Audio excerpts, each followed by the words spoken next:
The 911 call came in at 11:47 p.m. from the luxury apartment complex in Century City. Neighbors reported hearing a woman scream, then silence. When LAPD arrived at Unit 2847, they found the door unlocked, takeout containers still warm on the granite counter, and 24-year-old flight attendant Sophia Martinez dead on her living room floor. Her phone lay shattered beside her, its screen displaying a TikTok account her husband claimed he'd never seen before. The account had 47,000 followers and videos that painted a very different picture of their 3-month marriage. But to understand how a newlywed's dream became a nightmare, we need to go back 6 months, to when Sophia Martinez believed she had finally found her Prince Charming at 35,000 feet above the California coast. Sophia Elena Martinez had always reached for the clouds, even as a little girl watching planes trace silver lines across the smoggy East LA sky. At 24, she possessed the kind of natural beauty that made passengers do double takes as she glided down airplane aisles. Standing barely 5'3", her petite frame moved with practiced grace, while her striking green eyes held flecks of gold that sparkled when she smiled. She had clawed her way up from community college to Delta Airlines through sheer determination, studying 3 languages and volunteering for every training program available. Her Instagram feed told the story she wanted the world to see: exotic destinations, designer uniforms against tropical backdrops, champagne glasses raised in first-class galleys. But the carefully curated posts hid the student loans consuming half her paycheck and the money she sent home to help her younger siblings. Her dream was expensive but simple: international routes, especially the lucrative Middle East flights that could double her income. She understood that in the airline industry, presentation was everything, investing in expensive skincare and a wardrobe that projected success even when her bank account suggested otherwise. Marcus Thompson represented everything Sophia had been taught to want but had never allowed herself to expect. At 28, he commanded attention with his 6'2" frame and the confident bearing of someone who had never questioned his place in the world. His tech consulting career provided the income to support luxury cars, expensive watches, and dining habits that required no budget considerations. Growing up in conservative Orange County had shaped his worldview with rigid expectations about gender roles and family hierarchy that seemed charming during courtship but would prove suffocating in marriage. The restraining order filed by his ex-girlfriend remained sealed in court records, but it told a story Marcus preferred to forget. Jessica Walsh had described months of escalating surveillance, financial control, and emotional manipulation. The legal consequences had been minimal, but the experience had taught him to be more subtle in his controlling behaviors. When Marcus first saw Sophia serving champagne in first class on Delta Flight 1247, he experienced what he would later describe as love at first sight. Their first date was orchestrated to impress: dinner at Nobu Malibu with ocean views that cost more than Sophia's weekly salary. The courtship that followed was a masterclass in love bombing. Expensive gifts with handwritten notes, weekend trips to Napa Valley, and flowers delivered to her workplace so frequently that colleagues began teasing her about her mysterious admirer. The proposal came after only 4 months, presented during a private dinner at the Four Seasons with a 3-carat diamond ring that cost more than Sophia's annual salary. Their wedding was intimate but dominated by Marcus's vision, his family filling most of the guest list, while his mother took charge of planning details that the bride traditionally controlled. The honeymoon in Cabo San Lucas revealed controlling tendencies that Sophia initially dismissed as excessive love. Marcus monitored her social media posts, suggesting better angles and editing her captions. When she wanted to explore local culture, he redirected their activities toward private experiences where he could maintain control. The transition to married life began with decisions that seemed practical but systematically eliminated Sophia's independence. Marcus insisted they combine finances immediately, chose their apartment based on his preferences, and began monitoring her schedule with detailed questions about passengers and colleagues. Each compromise seemed reasonable in isolation, but together they created a pattern of control disguised as love. And slowly, almost imperceptibly, Sophia found herself living a life that looked perfect from the outside but felt increasingly restrictive from within. The foundation was set for a tragedy that would shock their affluent community, but first, Sophia would make a decision that seemed harmless at the time: creating a secret digital life that promised freedom but would ultimately seal her fate. The idea came to Sophia just 2 months into her marriage, during a particularly suffocating week when Marcus's control had intensified beyond anything she'd experienced during their courtship. As newlyweds, she had expected some adjustment period, but Marcus's transformation from charming boyfriend to controlling husband happened with shocking speed. Their joint bank account, established immediately after their honeymoon, showed every purchase, every coffee, every small attempt at independence that he scrutinized with increasing intensity.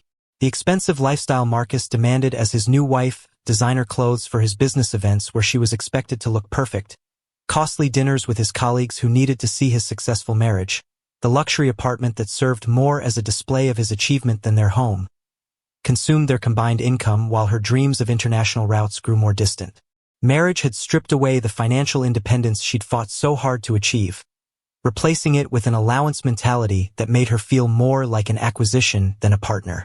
During her first month as Mrs. Thompson, Sophia watched other flight attendants discuss their side hustles during layovers, speaking enviously of the income streams that supplemented their airline salaries. Social media content creation had become legitimate for many in the service industry, and as a newlywed struggling with the financial realities of Marcus's expensive expectations, she found herself drawn to the possibilities these platforms offered. Her content strategy evolved from desperation disguised as opportunity. Initial videos featured stunning airport views and behind-the-scenes glimpses of airline life, but she quickly learned that lifestyle content generated exponentially more attention, especially from international audiences. The financial motivation was immediate. Her flight attendant's salary, which had seemed adequate when she was single, felt inadequate when stretched across Marcus's demands for his new wife's appearance and social standing. As a newlywed, her posting schedule required extraordinary deception. Marcus expected her complete attention when he was home, monitoring her phone usage with the intensity of someone who viewed his wife as his most important possession. Only when his consulting work took him away for several days could Sophia find windows of freedom to create content without his surveillance. These late-night sessions, filmed in hotel rooms during layovers or at her friend Carla's apartment, became her only moments of autonomy in a marriage that had quickly become a prison. The audience that gravitated toward her content was predominantly wealthy international men who appreciated her travel lifestyle. But the character she created online bore no resemblance to her reality as a newlywed. She portrayed herself as a successful single flight attendant, available and interested in international romance. The fiction felt justified initially, just creative marketing to maximize earning potential from lonely wealthy men who would never enter her real married life. Within 6 months of marriage, her secret following had grown to nearly 50,000, with monthly earnings reaching $4,000 to $5,000. This income exceeded what Marcus allowed her from their joint account for personal expenses, creating a hidden financial independence that felt like the only authentic part of her new married life. Private video requests became increasingly specific and lucrative, with followers paying premium rates for personalized content that maintained the illusion of availability, the exact opposite of her newlywed reality. The technology required to maintain this deception became increasingly sophisticated. A secret phone, hidden in her flight bag, contained all evidence of her single persona. Multiple email accounts, payment platforms, and security measures created an elaborate infrastructure that contradicted everything about her role as Marcus's new wife. The constant vigilance required to keep these worlds separate created psychological stress that began manifesting in ways her observant new husband couldn't ignore. Close calls became frequent as Marcus exercised the heightened attention typical of possessive newlyweds. He had always been observant, but marriage had given him a sense of ownership that intensified his surveillance of her activities.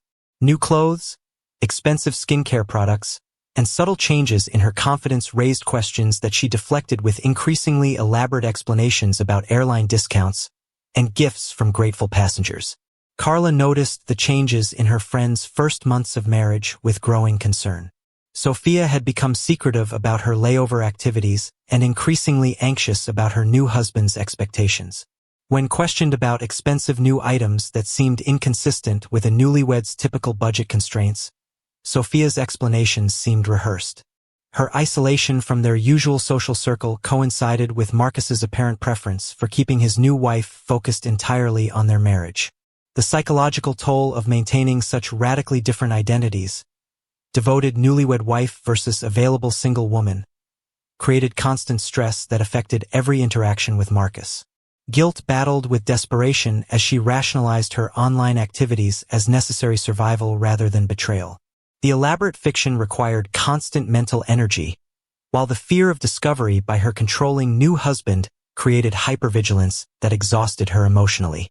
Marcus's suspicions grew alongside his expectations for his new wife's complete transparency. His technical background made him naturally observant about digital behavior, and Sophia's new habits around technology raised red flags that his possessive newlywed mentality couldn't ignore. Every password-protected device, every private phone call, every moment of distraction seemed like a potential threat to the total access he expected from his wife. The stage was set for a discovery that would shatter their 3-month marriage and reveal the deadly consequences of deception between newlyweds, where control masqueraded as love and secrets became grounds for murder. Thursday night, October 15th, arrived with the false promise of domestic normalcy in their Century City apartment. The floor-to-ceiling windows reflected the glittering city lights as Sophia dragged her flight bag through the door at 9:30 p.m., exhaustion evident in every step. She had just completed a grueling Dubai route, 14 hours in the air followed by a brief layover that had left her drained but oddly secretive about the details. Marcus looked up from his laptop, noting her distant expression and the way she avoided his usual welcome home kiss. The evening began like countless others in their 3-month marriage. Marcus offered to help unpack while Sophia headed for the shower, a routine they had established during their brief honeymoon period. He approached her flight bag with the casual familiarity of a husband, unzipping compartments to sort dirty uniforms from clean clothes.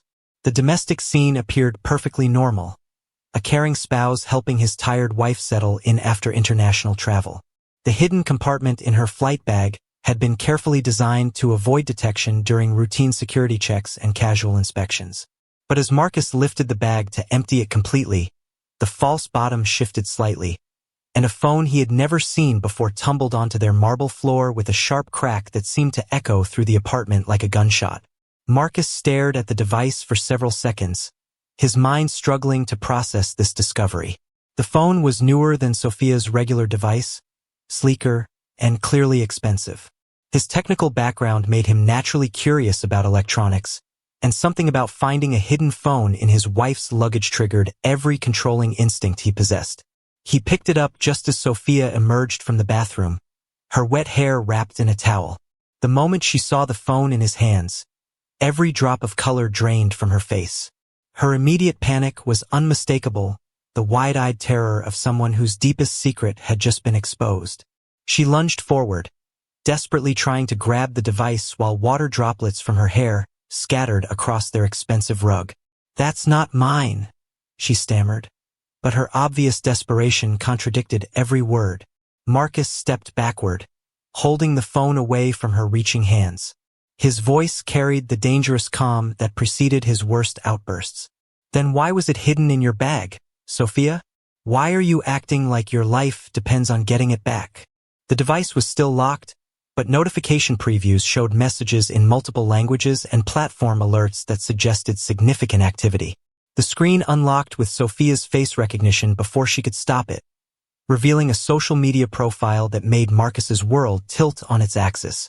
The account showed his wife in poses and outfits he had never seen, surrounded by luxury hotel rooms and exotic locations that didn't match her claimed work schedule. The follower count showed nearly 50,000 people, and the comment sections were filled with messages in Arabic, English, and other languages he couldn't identify. Marcus scrolled through video after video of his wife dancing seductively in lingerie, posing suggestively on hotel beds, and responding to camera with the kind of sultry confidence she had never displayed in their marriage. Each clip was tagged with locations from her recent flights, but the content bore no resemblance to the modest, submissive wife he thought he had married just 3 months earlier. The bio description presented her as single and seeking generous international friends who appreciate luxury and adventure. The direct message history revealed a more devastating truth than mere infidelity. Conversations with dozens of wealthy men showed explicit negotiations for private content, payment arrangements through various digital platforms, and flirtation that extended far beyond casual social media interaction. Screenshots of payment confirmations showed thousands of dollars in monthly income that had never appeared in their joint bank account. The timeline of messages proved the account had been active throughout their entire relationship, including during their honeymoon. Marcus's hands shook as he read message after message detailing intimate video calls, personalized content requests, and arrangements for private communications. One conversation thread showed his wife promising to visit Dubai on her next route to meet a particularly generous follower. Another revealed her plans to expand into more explicit content creation once she could secure better privacy arrangements. The betrayal wasn't just sexual or emotional. It was financial, professional, and completely contrary to every aspect of the woman he thought he had married. "This has to be fake," he whispered, but the evidence was overwhelming. Payment records showed regular deposits to accounts he had never known existed. Video timestamps corresponded with nights when he had been traveling for work, believing his wife was home alone. The elaborate deception required planning and execution that revealed a calculating intelligence he had never suspected Sophia possessed. Sophia's initial denials crumbled under the weight of irrefutable evidence. She shifted to desperate justification, explaining the financial pressures that had driven her to create the account. "It's just business, Marcus. These men mean nothing to me. I needed the money for my family, for our expenses. You control everything else about our finances." Her voice carried a pleading quality, but also a defiance that Marcus had never heard before. The explanation only intensified his rage. He read explicit messages aloud, his voice rising with each revelation of his wife's online persona. The woman in these conversations was confident, flirtatious, and completely available. Everything the real Sophia claimed she couldn't be due to her cultural background and family values. The contrast between his submissive wife and this online seductress felt like discovering he had married a complete stranger. His anger focused less on the sexual nature of the content and more on the systematic deception that had undermined his sense of control. For 3 months, he had believed he understood and managed every aspect of his wife's life, but she had maintained an entire secret existence that generated more income than her legitimate career. The realization that he had never truly known or controlled her triggered something primal and violent in his possessive nature. The confrontation escalated when Marcus grabbed Sophia's wrist, demanding passwords for all her accounts and complete access to every aspect of her hidden financial life. She tried to pull away, reaching for her regular phone to call for help, but his grip tightened with bruising force. The point of no return came when he discovered a video of her dancing specifically for a wealthy Dubai businessman, promising to meet him during her next Middle Eastern route. Years of suppressed violence and control issues exploded in that moment. Mrs. Chen, their elderly neighbor, would later tell police she heard shouting escalate to screaming at exactly 11:45 p.m., followed by sounds of struggle that made her consider calling for help. The final scream that echoed through the building at 11:47 p.m. was cut short with terrifying abruptness, leaving only silence that would haunt the surviving witnesses forever.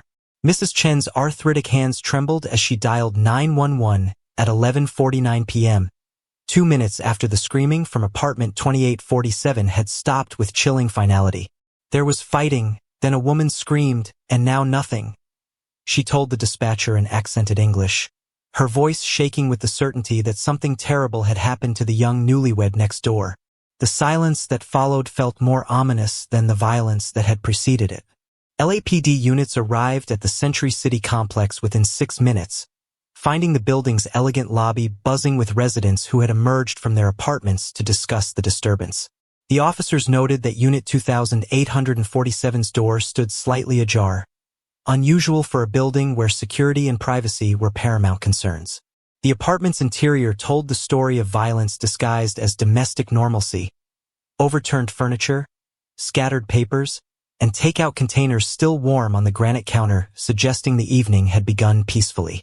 Sophia's body lay in the living room, positioned near the floor-to-ceiling windows that had once offered her spectacular city views.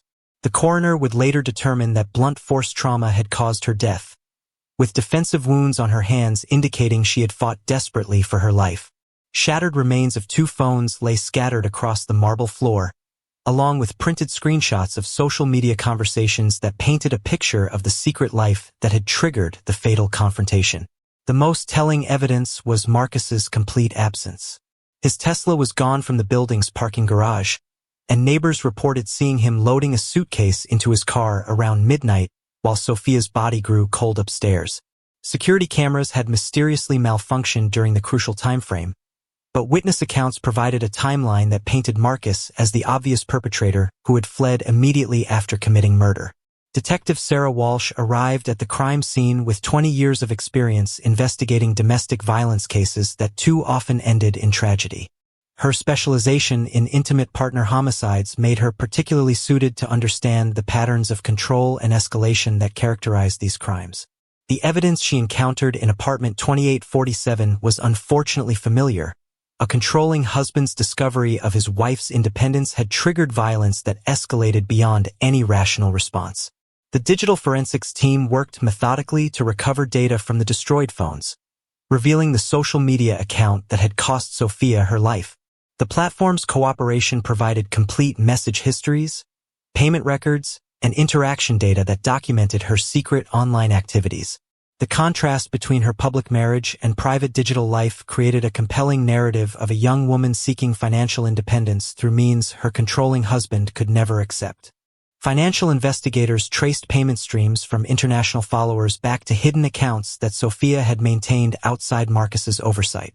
The monthly income she had generated through her online content exceeded her flight attendant salary, providing the economic independence that directly threatened Marcus's control over their marriage.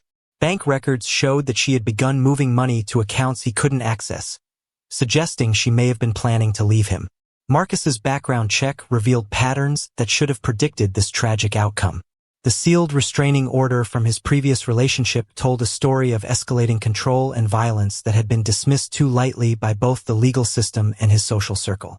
Neighbors in their current building described ongoing tension in the Newlywed's apartment, with frequent arguments that had grown louder and more frequent in recent weeks. Carla, Sophia's closest friend among the Delta crew, provided crucial testimony about her fears during their brief marriage. In their final conversation, Sophia had mentioned Marcus's increasing suspicions about her activities and his demands for complete access to her phone and email accounts.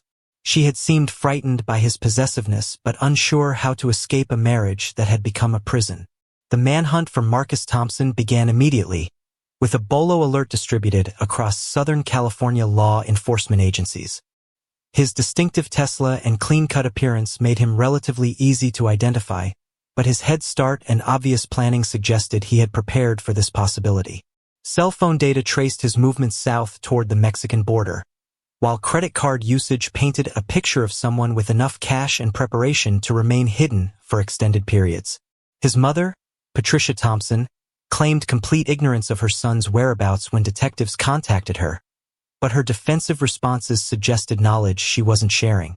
Family loyalty complicated the investigation as relatives closed ranks around Marcus, while portraying Sophia as a manipulative influence who had corrupted their previously stable son and brother. The story broke on local news within 24 hours, creating a media sensation that highlighted the deadly intersection of domestic violence, social media, and modern marriage. Public reaction split predictably between outrage over Marcus's violence and victim-blaming commentary that focused on Sophia's online activities. The platform removed her account and cooperated fully with the investigation, but not before screenshots had spread across other social media sites. True crime podcasts and social media influencers seized on the case, creating a parallel narrative that often prioritized entertainment value over respect for the victim. Domestic violence advocates worked to keep attention focused on the patterns of abuse and control that had led to murder, but sensational details about Sophia's secret online life dominated public discussion. Marcus was located 48 hours later in a seedy motel near the San Diego border, surrounded by evidence of planned flight including fake identification documents, cash in multiple currencies, and detailed maps of crossing points into Mexico. His arrest revealed someone who had clearly anticipated this outcome and prepared accordingly. Blood evidence on his clothing and defensive wounds on his hands provided physical proof of his violence against his wife. His initial statement to police attempted to portray the killing as self-defense against a manipulative wife who had deceived him about her fundamental character. The narrative he presented painted himself as the real victim, a loving husband betrayed by a woman who had systematically lied about every aspect of her identity and activities. His complete lack of remorse and continued focus on his own suffering revealed the narcissistic personality that had made him capable of murder when his control was threatened. The assignment of a high-profile defense attorney specializing in domestic violence cases signaled that Marcus's family had resources and determination to fight the charges.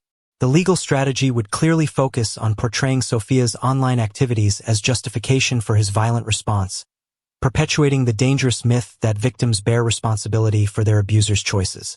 The trial of Marcus Thompson began 8 months after Sophia's murder, transforming a Los Angeles courtroom into the epicenter of a national conversation about domestic violence, social media, and the deadly consequences of control disguised as love.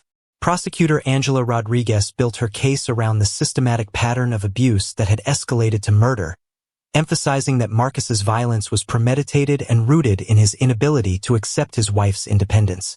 The prosecution strategy focused relentlessly on Marcus's history of controlling behavior, presenting evidence of his previous restraining order, witness testimony about his surveillance of Sophia's activities, and expert analysis of the escalating abuse that had characterized their brief marriage. Rodriguez argued that Sophia's online activities were irrelevant to the central question of whether Marcus had the right to kill his wife for maintaining financial independence and personal autonomy. Key evidence included the social media content that had triggered Marcus's rage, but prosecutors carefully contextualized these materials within the broader pattern of his control. Financial records showed how Marcus had systematically isolated Sophia economically, making her secret income streams a matter of survival rather than betrayal. Domestic violence specialists testified about the predictable escalation from emotional control to physical violence that characterized intimate partner abuse. Marcus's defense team, led by prominent attorney Richard Hawthorne, employed the classic provocation strategy that blamed the victim for triggering her own murder. They painted Sophia as a manipulative deceiver who had violated the fundamental trust of marriage through her online activities. Hawthorne argued that discovering his wife's secret life constituted extreme emotional provocation that reduced Marcus's culpability from murder to manslaughter. The defense presented Marcus as a betrayed husband whose violent response was understandable given the scope of Sophia's deception. They emphasized the international nature of her online followers, particularly focusing on Middle Eastern men in ways that played into cultural stereotypes and xenophobic fears.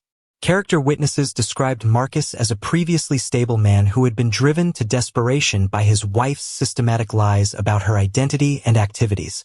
Jury selection proved challenging as potential jurors struggled with complex questions about social media, gender roles, and domestic violence. Many candidates expressed strong opinions about whether Sophia's online activities justified Marcus's violence, revealing deep-seated biases about women's autonomy and the expectations of marriage. The final jury included equal numbers of men and women, but their backgrounds suggested traditional views about marital fidelity and gender roles. Media coverage reached international proportions as the case highlighted modern tensions between personal freedom and relationship expectations. Court TV provided gavel-to-gavel coverage while streaming platforms created documentary series that explored the broader implications of the case. Social media debates raged between those who viewed Sophia as a victim of domestic violence and others who believed her deception justified Marcus's violent response.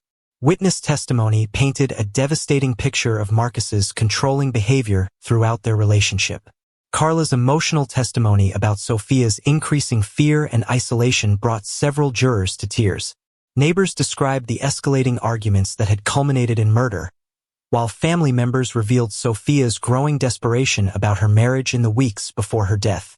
The verdict came after 6 hours of deliberation that revealed significant disagreement among jurors about the appropriate level of Marcus's culpability.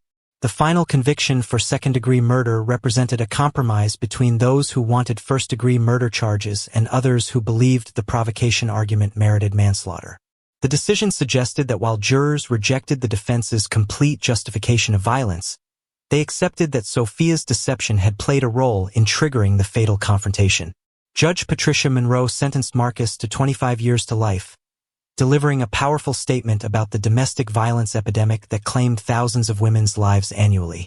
She emphasized that no level of deception or betrayal justified murder, and that Marcus's controlling behavior had created the conditions that made Sophia's secret activities seem necessary for her survival and independence. Impact statements from Sophia's family provided heartbreaking testimony about dreams destroyed and potential never realized. Her mother spoke about her daughter's ambitions to become an international flight attendant and eventually start her own travel business. Her younger siblings described losing their role model and financial support system, while friends remembered a vibrant woman whose life had been cut short by preventable violence. Marcus's statement to the court revealed minimal remorse and continued victim blaming that shocked observers. He maintained that Sophia's deception had destroyed their marriage and that his violent response was an understandable reaction to betrayal. His complete lack of accountability reinforced prosecutors' arguments about his narcissistic personality and inability to accept responsibility for his choices. The broader implications of the case extended far beyond the courtroom, sparking national conversations about social media safety and the real-world consequences of online personas. Domestic violence advocates used the case to highlight pattern recognition and early warning signs that might prevent future tragedies. The intersection of financial independence and relationship control became a focal point for discussions about women's economic vulnerability in abusive partnerships. Social media platforms, particularly the one where Sophia had built her following, implemented new safety features designed to protect content creators from stalking and harassment. These changes included better privacy controls, enhanced reporting mechanisms, and resources for users experiencing domestic violence. The case influenced platform policies about content moderation and user safety in ways that extended beyond the specific circumstances of Sophia's murder. Sophia's legacy lived on through a scholarship fund established by her family to support flight attendants pursuing higher education and career advancement. Her mother became a prominent domestic violence awareness speaker, sharing her daughter's story to help other women recognize warning signs and seek help before violence escalated. Airlines implemented new safety protocols for employees experiencing domestic violence, recognizing their unique vulnerability due to travel schedules and public visibility. Legal reform efforts gained momentum as legislators recognized the need for stronger domestic violence prevention measures and better protection for victims seeking independence from controlling partners. The case became a reference point for future prosecutions involving intimate partner violence and the deadly consequences of treating women as property rather than autonomous individuals deserving of safety and respect. 3 years later, Marcus remains incarcerated while his appeals work through the court system. Sophia's story continues to resonate as a tragic reminder that love should never require the surrender of independence, and that no secret, no matter how shocking, justifies the ultimate act of control, taking another person's life.